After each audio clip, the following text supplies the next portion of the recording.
السلام علیکم۔ ہم آپ کو اپنے چینل پر خوش آمدید کہتے ہیں۔ بہترین معلومات کے لیے ہمارے چینل کو سبسکرائب کریں۔ بہت بہت شکریہ۔ حضرت علی رضی اللہ تعالی عنہ نے فرمایا، ہزاروں لوگوں میں اس ایک کو عزیز رکھو جو تمہاری غیر موجودگی میں بھی تمہاری عزت پر کوئی داغ برداشت نہ کرے۔ محبت میں سونے کا نوالہ کون مانگتا ہے بھلا؟ محبت تو توجہ اور اہمیت چاہتی ہے۔ آپ کو آواز دی جائے اور آپ ماتھے پر بنا بل ڈالیں، کہیں میں حاضر ہوں۔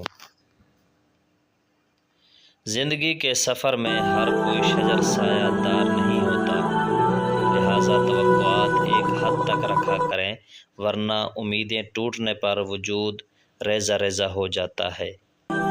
بھروسہ کرنے والے سے زیادہ بے وقوف بھروسہ توڑنے والا ہوتا ہے، جو اپنی ایک چھوٹی سی خوشی کے لیے ایک اچھے انسان کو زندگی بھر کے لیے کھو دیتا ہے۔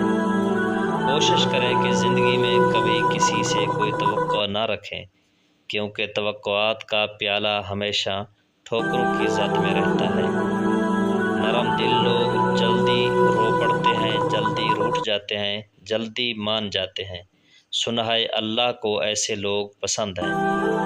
مجھے تکلیف کے بعد دی گئی محبت سے نفرت ہے، مجھے دکھ کے بعد دی گئی خوشی سے نفرت ہے، مجھے نظر انداز کرنے کے بعد دی ہوئی توجہ سے نفرت ہے، ساری خوشیاں چھین کر سوری بولنے والوں سے نفرت ہے۔ خوشحال زندگی کے لیے درگزر ضروری ہے۔ اگر ہر کسی سے الجھتے رہو گے تو اپنا سکون ہی برباد کرو گے۔ سجدے میں جھکے سر کے ساتھ سبحان ربی الاعلیٰ، ان کلمات کے بیچ جو سسکیاں گونجتی ہیں، وہ عرش پر بیٹھا شہنشاہوں کا شہنشاہ بڑے پیار سے سنتا ہے۔ کبھی بھی اگر تمہارا ماضی تم سے ملنے آئے تو اس کے لیے دروازہ بالکل مت کھولنا، کیونکہ اس کے پاس تمہارے لیے کچھ بھی نیا نہیں ہے۔ درود شریف وہ واحد عبادت ہے جس سے قبول ہونا ہی ہوتا ہے۔ جس عورت کے بال گرنے لگ جائیں تو سمجھ جانا کہ وہ عورت پریشان رہتی ہے اور ہر چھوٹی سے چھوٹی بات کو دل پر لگاتی ہے۔